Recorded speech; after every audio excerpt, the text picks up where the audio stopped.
Welcome to नाने classes. दोस्तों, नाने क्लासेस के यूट्यूब चैनल पे आपका स्वागत है। रीट मुख्य परीक्षा, सीएटी, एलडीसी, सेकंड ग्रेड सब एग्जामों के लिए लगातार आपको माध्यमिक शिक्षा बोर्ड की पुस्तक का सार दिया जा रहा है और सबसे बड़ी बात, अध्याय के हिसाब से लगातार आपको मिल रहा है। आज हम कक्षा 12 अध्याय 3 और 4 की चर्चा करेंगे।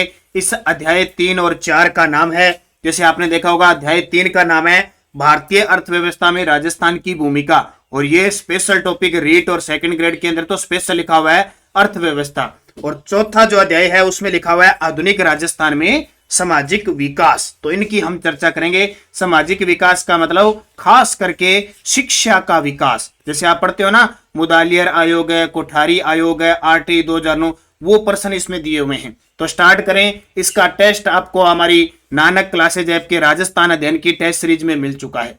जिस विद्यार्थी ने अब तक हमारी टेस्ट सीरीज को ज्वाइन नहीं किया है, वे सारे ज्वाइन कर लो। बहुत ही शानदार है, क्योंकि एक बार टेस्ट देने से, एक बार वीडियो देखने से ये माध्यमिक शिक्षा बोर्ड की पुस्तक आप हल नहीं कर पाओगे। इसलिए कम से कम आप 3 से 4 बार टेस्ट दो। 5 बार मैंने इसमें अटेम्प्ट रखा है। तो जो इस विद्यार्थी ने अब तक ये टेस्ट सीरीज ज्वाइन नहीं किया है, सबसे पहले तो ये ज्वाइन करना, क्योंकि राजस्थान का कोई एग्जाम देख लेना, आपको 9 से 12 की पुस्तक से ही क्वेश्चन मिलने हैं।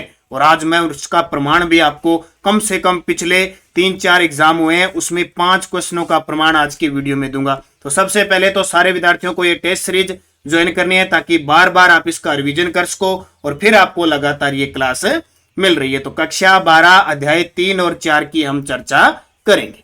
पहला प्रश्न देखो, रियासत काल में अड़सट्टा क्या है? ये प्रश्न सीधे सीधे आपको पेपर में मिले हैं। रियासत काल में अड़सट्टा क्या है? एक राजा का दूसरे राजा के साथ व्यवहार, या फिर जोधपुर राज्य के अभिलेख की एक महत्वपूर्ण श्रृंखला, या फिर जयपुर राज्य का भूमि संबंधी रिकॉर्ड, या जयपुर राज्य के अधिकारियों के मध्य पत्र व्यवहार। तो इसका उत्तर हो जाएगा जयपुर राज्य का भूमि संबंधी रिकॉर्ड है। इसको कहते हैं अड़सट्टा। आपने कई बार एग्जाम में इस क्वेश्चन को देखा होगा। रियासत काल में अड़सट्टा क्या है? जयपुर राज्य की भूमि संबंधी रिकॉर्ड। अगला देखो, रियासतकालीन गांव राजस्थान में प्रचलित चीरा नाम क्या है? रियासतकालीन राजस्थान में प्रचलित चीरा, ये चीरा क्या चीज है? तो चीरा तहसील प्रशासन को कहते थे। तहसील स्तर का जो प्रशासन होता था तहसील का, उसको कहते थे चीरा। अब पेपर में आ जाएगा चीरा, आपको तो चीर फाड़ करना है। आ गया, उसने तो चीर फाड़ कर दिया, नहीं तो बस वाह, पेपर को भले चीर फाड़ कर देना। जप्ती मध्यकालीन राजस्थान में एक भू राजस्व प्रणाली थी। जप्ती नाम सुना होगा आपने, जप्ती, ठीक है, राजस्थान की एक भू राजस्व प्रणाली थी। तो वो है भू लगान निर्धारण करने की एक विधि थी। आपने सुना होगा टोडरमल का नाम, अकबर के समय जब ये जप्ती प्रणाली शुरू की गई थी, तो भू लगान निर्धारण करने की एक विधि थी कि किस प्रकार, किस भूमि पर किस प्रकार का लगान लगाना है, वो जप्ती थी। जागीरदार द्वारा अपनी जागीर का दौरा करने के समय किसानों से लिया जाने वाला कर क्या कहलाता था? बोलो, जागीर होती थी। और मैंने कल आपकी जो पिछली एक पहला अध्याय दूसरा अध्याय उसमें बताया था ना, जागीर शब्द कहां से लिया गया? फारसी शब्द है, और ये वन रक्षक ने अभी पूछा है। तो जागीर का ठिकानेदार होगा या जागीरदार होगा? वो अपनी जागीर का जब दौरा करेगा ना, जागीर का दौरा करेगा, उस समय किसानों से कर लेगा। देखो, और उस कर को क्या कहते हैं? उस कर को कहते हैं खिचड़ी लाग। सॉरी, चेंज नहीं हुआ, शायद खिचड़ी है, ठीक है, थोड़ा सा उल्टा हो गया। अगले प्रश्न में तो सही हो गया, ये यहाँ पे ये खिचड़ी हो गया, यहाँ खिड़की रह गया, ठीक है, खिचड़ी। अब बोलने में कई बार खिड़की आ गया ना, खिचड़ी लाग है। अभी खिचड़ी लाग, जागीर द्वारा अपनी जागीर का दौरा करने के समय किसानों से लिया जाने वाला कर है खिचड़ी लाग। आपने देखा होगा खिचड़ी लाग एक दूसरी जगह कहां लगता है? जब सेना जाती है, जब सेना युद्ध करने जाती है तो रात्रि जिस गांव में विश्राम करते थे वहां पे खिचड़ी लाग लगता था। उसी प्रकार है, जागीरदार जब है किसानों अपनी जागीर का दौरा करता था तो किसानों से कर लेता था, उसको खिचड़ी लाग कहते हैं। चौरी कर आपने नाम सुना है, पुत्री की शादी पर 5 रुपए का कर, ठीक है, ये किसने लगाया था? 1903 में कृष्ण सिंह ने लगाया था, बिजोलिया क्षेत्र में। अब यह ना कर पानी पे टैक्स लगता था। तो इतने प्रकार के पहले टैक्स हुआ करते थे, पूछे मत। भू राजस्व के कर्मचारियों द्वारा किसानों से कर के अलावा जो अवैध राशि वसूल की जाती थी उसे क्या कहते थे? भू राजस्व के जो कर्मचारी होते थे, किसानों से कर के अलावा जो अवैध राशि, ये कह सकते हैं भ्रष्टाचारी, कह सकते हो आधे, ठीक है, यानी जितनी भू राजस्व थी उसके अलावा भी वो लेते थे अवैध राशि, उसे क्या कहा जाता था? दस्तूर लाग कहते थे। क्या कहते थे? दस्तूर लाग। असत्य बताओ, असत्य। लांचो, खर्च की पूर्ति हेतु किया जाने वाला कर। अब वो लांचो वो महिला का पैर नाड़ो को नहीं, महिला तो बड़ी बस नाम मानते हैं आपका वस्त्र आभूषण नाम आ जाए नहीं औरतां का तो बस खुश हो जाए, हाँ हार लो नाम आ गया। पर ये वो लांचो इसो तो लांचो ही लगा दें। तो खर्च की पूर्ति हेतु लिया जाने वाला कर था, खर्च की पूर्ति हेतु लिया जाने वाला कर लांचो, तो वो लांचो कर करता करता वो लांचो लांचो हो गयो, खर्च कराने लाग गयो लांचो, ध्यान रखियो ठीक है। अखराई वो जी का ब्याड एनिमन ध्यान है लांचो। अखराई, अखराई क्या होता है? राजकोष में जमा होने वाली राशि पर दी जाने वाली रसीद हेतु कर। अब हिसाब लगाओ, कर सोच नहीं सकते कि राजकोष में जो जमा राशि होती है उस राशि पर जो रसीद दी जाती है वहां पर भी कर है। डाण, एक राज्य से दूसरे राज्य में ले जाने वाले सामान पर कर। डाण आप ठाण, ठाण पशुओं चराने वाला वो ठाण कौन, ठीक है ठा थे कौन वो डे ठीक है डमरू वालो डाण, डाण है ये डाण, एक राज्य से दूसरे राज्य में ले जाने वाले सामान पर जो कर लगता था ना उसको कहते हैं सभी सत्य। यानी जिया पंजाब हरियाणा आ गया, हरियाणा थे राजस्थान आ गया वो कर लाग दो, अब तो थे उड्या फिरो जिया।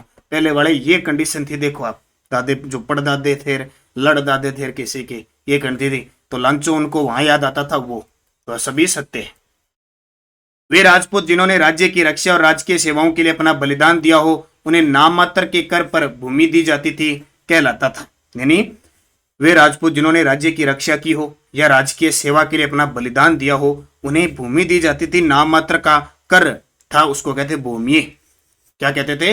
भूमि। याद रखना, जैसे अपने कहते हैं ना खेल खिलाड़ी का, किसी खेल के खिलाड़ी जिन्हें पर 25 बीघा जमीन दी जाएगी, फ्री देते हैं अपने तो यहाँ ठीक है 25 बीघा जमीन। जैसे अभी घोषणा की सरकार ने कि पैरा खिलाड़ी अगर ओलंपिक में भी जीतते हैं ना तो भी 25 बीघा जमीन देंगे, तो भूमि है इनको कहते थे भूमि। जयपुर रियासत में आयात निर्यात सीमा शुल्क और चुंगी कर को सामूहिक रूप से क्या कहा जाता था?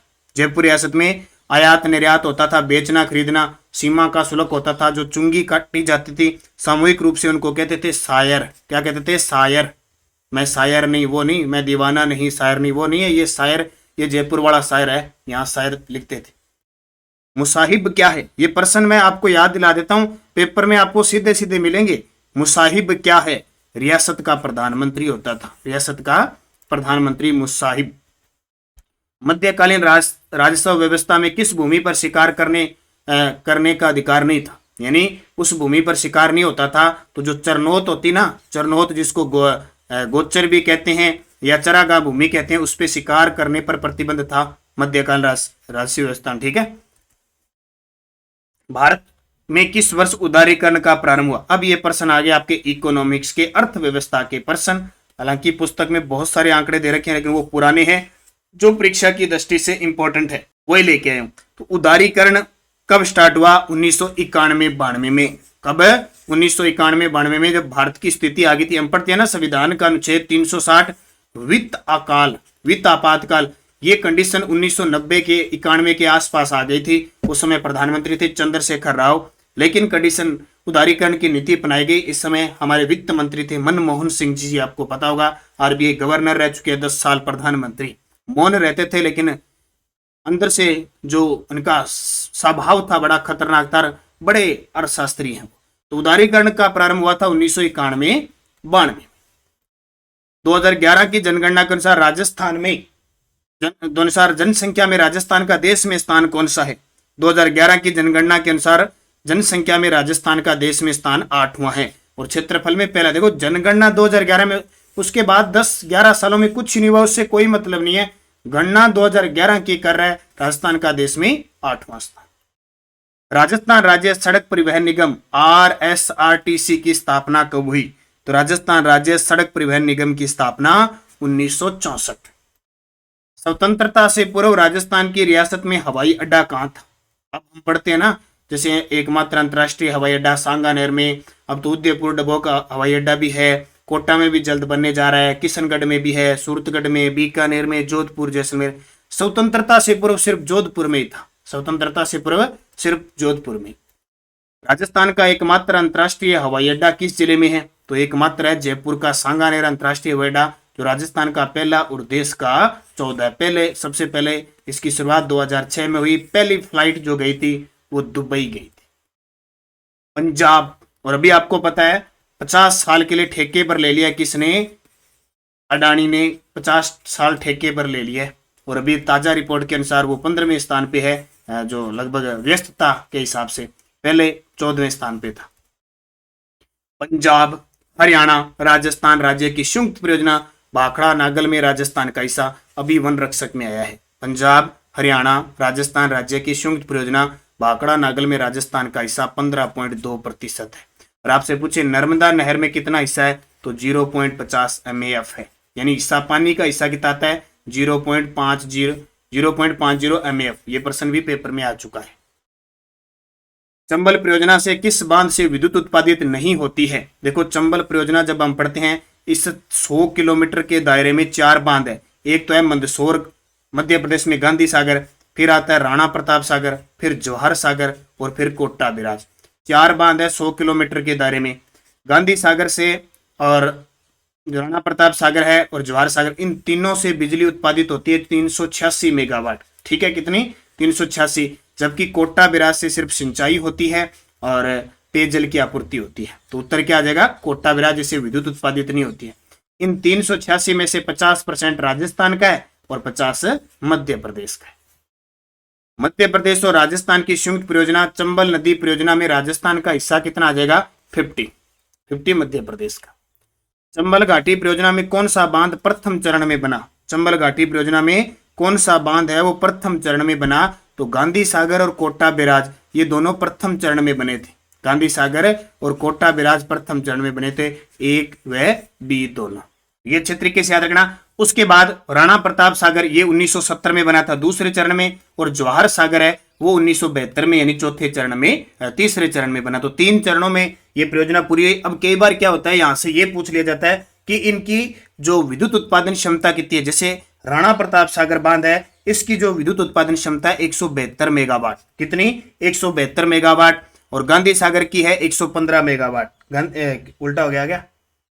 हाँ, गांधी सागर राणा प्रताप सागर की 172, गांधी सागर की 115 और जवाहर सागर की 99 मेगावाट।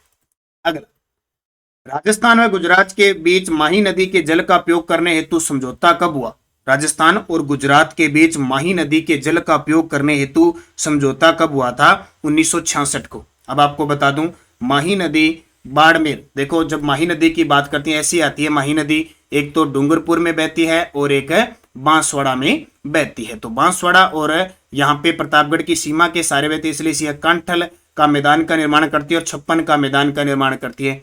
उल्टे यू आकार की बहती है, कर्क रेखा को 2 बार पार करती है। ये हम पढ़ते हैं, थोड़ा सा इधर हो गया, यहाँ है, ठीक है, क्योंकि यहाँ के एकदम पॉइंट से निकलती है। दूसरी बात, अब इसकी याद रखना, ये जो माही बजाज सागर बांध है, माही बजाज सागर बांध है, ये जहां बना हुआ है वहां उस गांव का नाम है बोरखेड़ा गांव। कौन सा? बोरखेड़ा गांव के अंदर ये बना हुआ है। और इस माही बजाज सागर बांध से पहले एकमात्र नदी मिलती है, ईरू नदी मिलती है। कौन सी? ईरू। और मैंने कल बताया था, महज बाईं ओर से 2 नदियां निकलती है, अनास और चाप 2 मिलती है। अब इसमें राजस्थान और गुजरात ने दोनों ने जल के उपयोग को करने के लिए समझौता किया 1966 को। इसके तहत राजस्थान को इसका 45% पानी मिलेगा और गुजरात, इधर कर देता हूं मैं, राजस्थान को मिलेगा, गुजरात को मिलेगा 55% और राजस्थान को मिलेगा 45%। लेकिन इस बांध से जो 144 मेगावाट बिजली उत्पादित होगी वो सारी की सारी किसको मिलेगी? राजस्थान को मिलेगी। ठीक है, इतनी पॉइंट आपको याद रखना है, इंपॉर्टेंट है। और ये माही नदी राजस्थान में खांदू गांव से प्रवेश करती है। कहां से? खांदू गांव से। तो इतनी चीज आपको याद रखनी है। असत्य कथन बताना है आपको। असत्य कथन, तो देखो जाखम सिंचाई परियोजना प्रतापगढ़ में है, ठीक है, जाखम। बिशलपुर सिंचाई परियोजना टोंक में है। सोम कमला अम्मा सिंचाई परियोजना बांसवाड़ा, ये गलत है, डूंगरपुर में है, ठीक है। और मेजा बांध भीलवाड़ा में बना हुआ है। तो असत्य क्या हो गया? सी हो गया। अगला, सोना कल्याण मैक्सिकन सोनालिका कोहिनूर किस फसल की किस्म है? देखो यहां इस पुस्तक में जितनी बातें लिख रखी है ना, मैं उतनी बता रहा हूं। इसके अलावा जो रीट के विद्यार्थी तैयारी कर रहे हैं उनके लिए स्पेशल हमारी नानक क्लासेज ऐप में टेस्ट सीरीज चल रही है लेवल 1 और लेवल 2 के लिए। लेवल 2 का 130 नंबर का मैटर और लेवल 1 का 180 नंबर का मैटर आपको लगातार टॉपिक वाइज दिया जा रहा है, ठीक है। पूरी टेस्ट सीरीज 151 रुपए की है। 30 टेस्ट होंगे, एक दिन छोड़ के टेस्ट सीरीज है। जैसे आज संडे था, कल संडे था, तो संडे के दिन आपको टेस्ट मिला, संडे के दिन आपको टेस्ट मिला अक्टूबर और नवंबर की करंट के साथ, संडे टू संडे आपको करंट फ्री मिलेगा। सबसे बड़ी बात कहता हूं, जो रीट की तैयारी कर रहे हैं उसमें आपको करंट के टेस्ट फ्री मिलेंगे, सबसे बड़ी बात है, ठीक है। और इसका जिस दिन क्लास आपको मिलती है, टेस्ट मिलता है, उस दिन अगले दिन आपकी रैंक जारी होती है, कितने आपने नंबर बनाए हैं, पीडीएफ आपको मिलती है ऐप के अंदर, ये ध्यान रखना, और वीडियो सोल्यूशन मिलता है रात 10 बजे। तो इतनी सहूलियत, ये लास्ट रामबाण औषधि है आपके लिए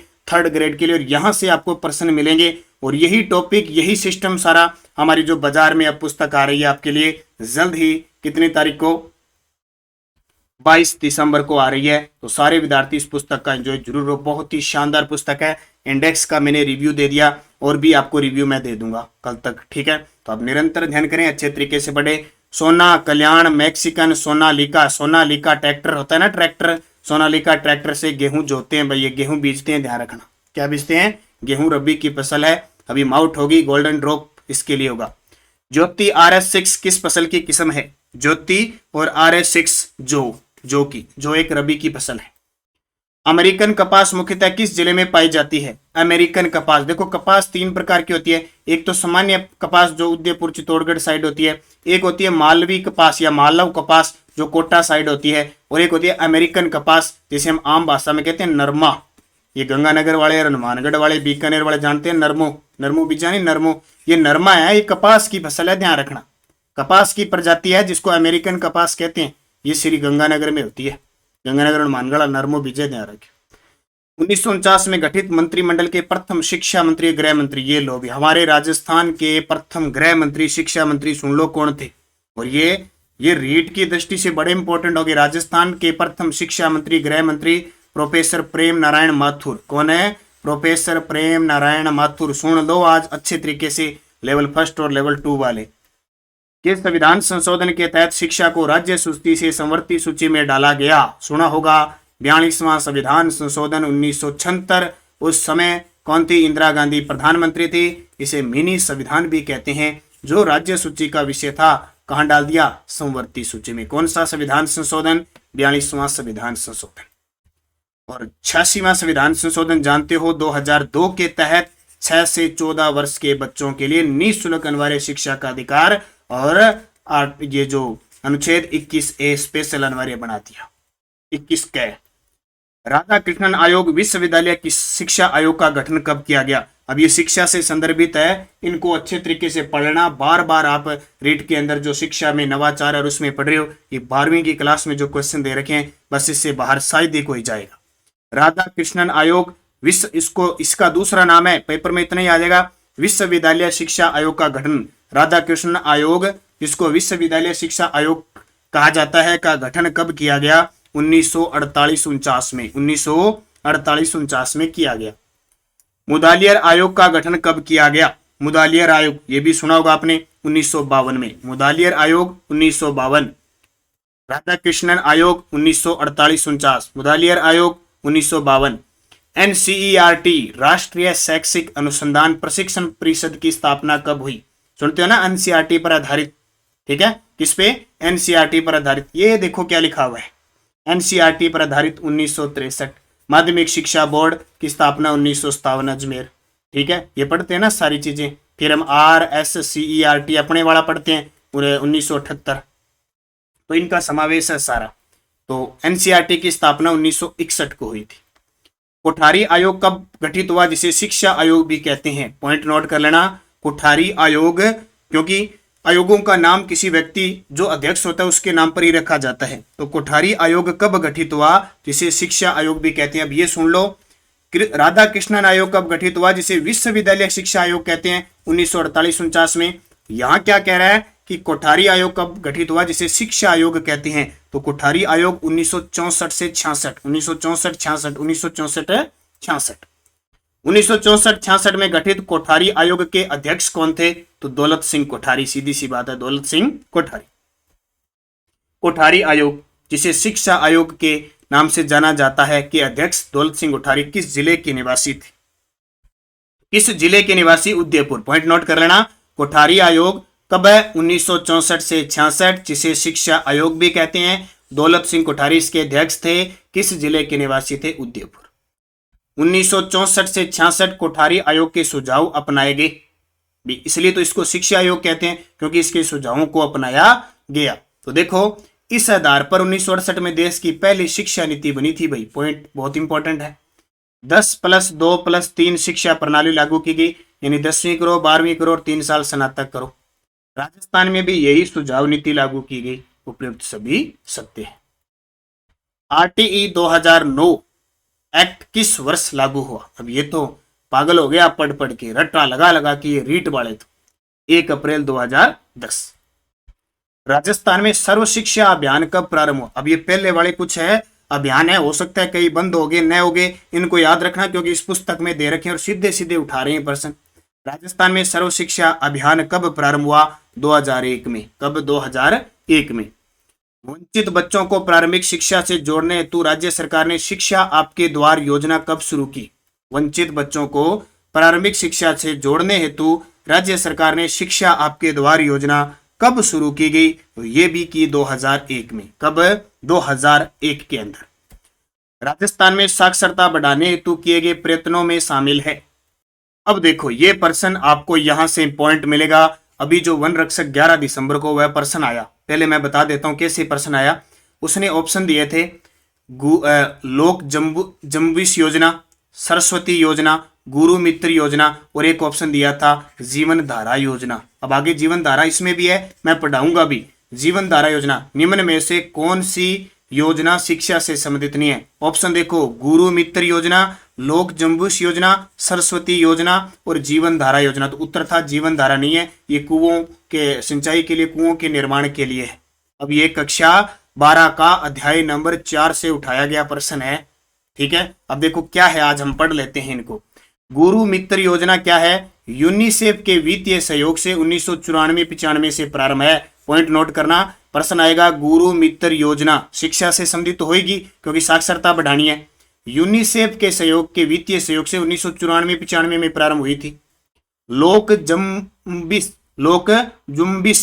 जुम्बिश योजना, यह योजना सीडा के वित्तीय सहयोग से चलाई जा रही है। ये यूनिसेफ के सहयोग से गुरु मित्र और ये योजना सीडा के सहयोग से। और सरस्वती योजना क्या है? यह योजना 1994-95 से लागू हुई। इसके तहत 5वीं उत्तीर्ण असारथी महिला को प्रशिक्षित करके सरस्वती बहन बनाया जाता था, यानी महिला को 5वीं पास करवाया जाता था, उसे प्रशिक्षित किया जाता था और सरस्वती बहन बनाया जाता था। ये सरस्वती योजना थी। ये तीनों अभी ताजा वन रक्षक में मिले हैं, ठीक है। अब आगे भी मिल सकते हैं क्योंकि शिक्षा का टॉपिक ही जुड़ा हुआ है। गुरु मित्र योजना यूनिसेफ, वित्तीय सहयोग मिला यूनिसेफ का 1994-95 में शुरू। लोक जुम्बिश योजना सीडा के सहयोग से, सरस्वती योजना 1994-95 में। तो उपयुक्त सभी, ठीक है। अगला 14 फरवरी 2006 को राजस्थान के किस जिले में टेली मेडिसिन सेंटर का उद्घाटन हुआ?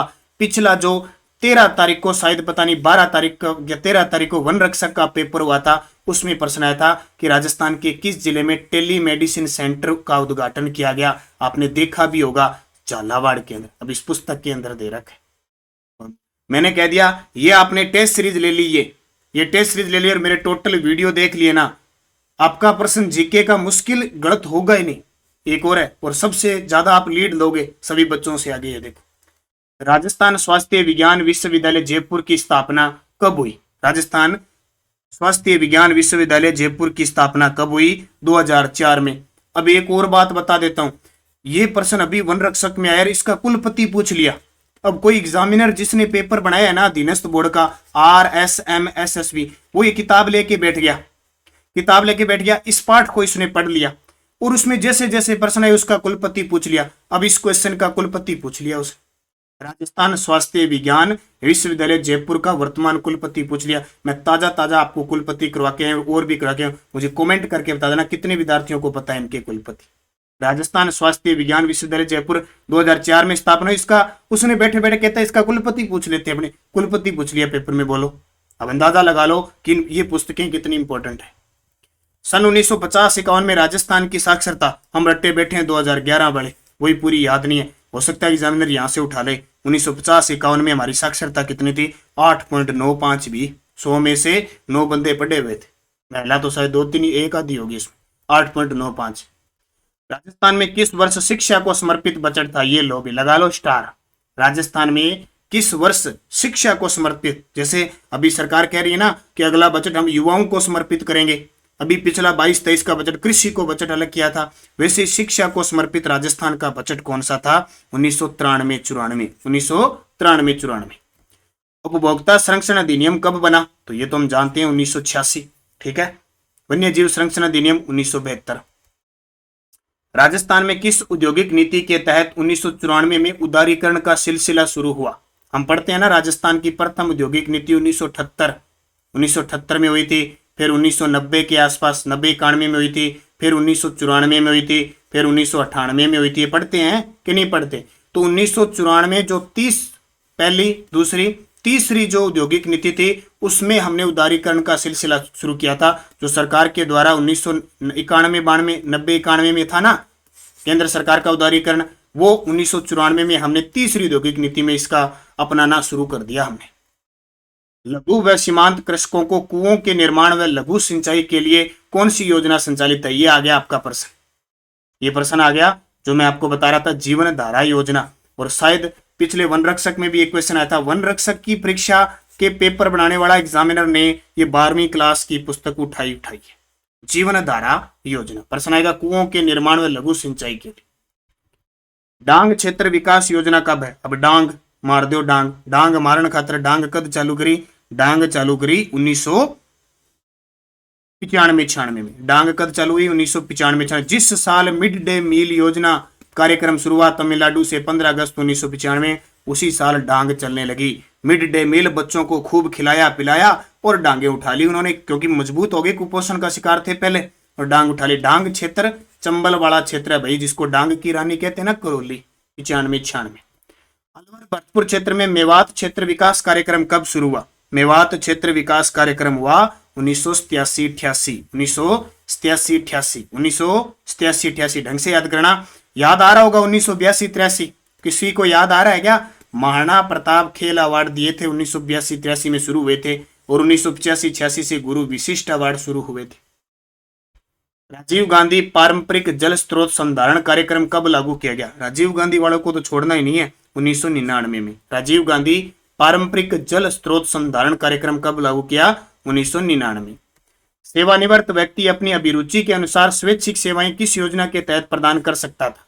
कोई सेवानिवृत्त व्यक्ति होता था ना, अपनी अभिरुचि के अनुसार स्वैच्छिक सेवाएं दे सकता था, उसे वह योजना थी वानप्रस्थ योजना। कौन सी? वानप्रस्थ योजना। योजना से संबंधित सत्य बताइए। अब ये कुछ योजना चल रही है, कुछ नहीं चल रही है, लेकिन ये पॉइंट नोट कर लेना, ठीक है। इंदिरा गांधी आवास योजना 1996, जैसे प्रधानमंत्री आवास योजना चल रही है ना, क्योंकि सरकार बदली, योजना बदली, लेकिन ये पुराने पुस्तक में दे रखे हैं, याद रखना। एकीकृत बंजर भूमि विकास योजना 1992-93, मरु विकास योजना 1991, इंदिरा गांधी आवास योजना 1996, ठीक है, बस याद रखना। 1995 में मिड डे मील शुरू हुआ, डांग बजने लगी 1995-96 में, तो घरों में जाना पड़ा और आवास बना के दे दी 96, ठीक है। एकीकृत बंजर भूमि विकास योजना, अब ऐसे याद करना, एकीकृत बंजर भूमि थी, अनाज मिला नहीं 92-93 में, तो योजना शुरू कर दी। अब योजना शुरू कर दी तो 1995 में अब कहता है कि बंजर भूमि किसान तो खा लेगा, बच्चों को स्कूल में दे देंगे मिड डे मील, और 96 में आवास योजना बना दी। और मरु विकास योजना 1991 में चली। उपयुक्त सभी योजना से संबंधित सत्य बताओ। सांसद विकास कार्यक्रम चला था 1992-93, जीवन धारा योजना 1995-96, वो जीवन धारा योजना आ गई। 20 सूत्री कार्यक्रम 1975, ये देखो 20 सूत्री कार्यक्रम है ना, जिसको हम कहते हैं बीसू का, इसमें 20 प्रकार के बहुत सारे कार्य थे। अध्यक्ष इसका मुख्यमंत्री होता है और उपाध्यक्ष जैसे वर्तमान में डॉक्टर चंद्रभान है। और 1975 और समय समय पर इसका अनुमोदन होता गया, जैसे अभी शायद 2006 के हिसाब से चल रही है, तो 1975 में शुरू हुई थी। उपयुक्त सभी सत्य है। कौन सी पंचवर्षीय योजना में गरीबी उन्मूलन को शामिल किया गया? कौन सी पंचवर्षीय योजना में गरीबी उन्मूलन को शामिल किया गया? 5वीं पंचवर्षीय योजना में। अब ये प्रश्न आपके टॉपिक रीट में दे रखा है, चाहे कहीं भी अर्थव्यवस्था नाम दे रखा है ना, बस ऐसे प्रश्न आने आपके।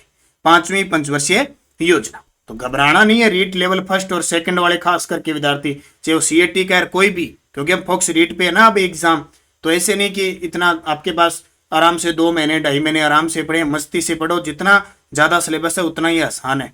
जो ज्यादा ऐसे लगता है कि यार ये तो समझ में से बाहर है, उसको उठा दो। 1/3 नेगेटिव है, क्योंकि 2 महीने पढ़ लोगे ना फिर भी वहां खतरा रहेगा भी यार इस पे टिक लगाऊं कि नहीं लगाऊं। इसलिए उस मैटर को, सिलेक्टेड मैटर को पढ़ो, क्योंकि सीटों के हिसाब से और कंपटीशन के हिसाब से। तो कौन सी पंचवर्षीय योजना? 5वीं। ग्रामीण जनता को जल संरक्षण हेतु प्रोत्साहित करने के उद्देश्य से जल चेतना व जल रथ यात्रा कब संचालित की गई? ठीक है, तो ये की गई 16 मई 2006 से 25 जून 2006 तक। 16 मई 2006 से 25 जून 2006। ये प्रश्न हो गए आपके 52 कक्षा 12 अध्याय 3 और 4 से। और मुझे लगता है आने वाले एग्जाम में यहां से क्वेश्चन सीधा सीधा पुट होगा। बस आपकी तैयारी रहे, मस्त रहे आप, लगातार आपका अध्ययन होना चाहिए, आपका प्रश्न आ गया गलत नहीं जाना चाहिए। आप निरंतर इस सोच पे रहे। ये सामान्य अध्ययन की जो रीट 3rd ग्रेड की टेस्ट सीरीज आप सारे विद्यार्थी ज्वाइन कीजिए। आपके लिए ब्रह्मास्त्र 3rd ग्रेड की जो बुक है वो 22 दिसंबर को बाजार में उपलब्ध हो रही है, और 25 दिसंबर से आपके लिए स्पेशल पूरे साल का वार्षिक अंक, जनवरी से दिसंबर, फ्लैगशिप योजना, पुरस्कार, खेल परिदृश्य, कुलपति है, बोर्ड के अध्यक्ष है, सब डाटा आपको। और 2022 में जितने भी आज लास्ट 11 दिसंबर वन रक्षक में पूछे गए प्रश्न है, सब प्रश्नों का डाटा आपको लास्ट में मिलेगा। तो आपको तैयारी करनी है, सिलेक्टेड तैयारी करनी है, निरंतर पढ़ना है। नानक क्लासेस पे लगातार सुबह करंट की क्लास, शाम की इस क्लास का विजिट कीजिए। और मैं पूरी कोशिश करूंगा कक्षा 9 से लेकर कक्षा 12 तक मैंने जितने भी वीडियो डाले हैं, ये जितने डाल रहा हूं ना, टोटल एक साथ मिला दूंगा, एक साथ मिला के एक इकट्ठी क्लास कर दूंगा, देखते रहना। ठीक है, इकट्ठी जोड़ दूंगा, फिर चलती रहेगी सुपरफास्ट, आप देखते रहना। तो निरंतर अध्ययन करना, पढ़ते रहना, लाइक शेयर करते रहना। जय हिंद, जय भारत।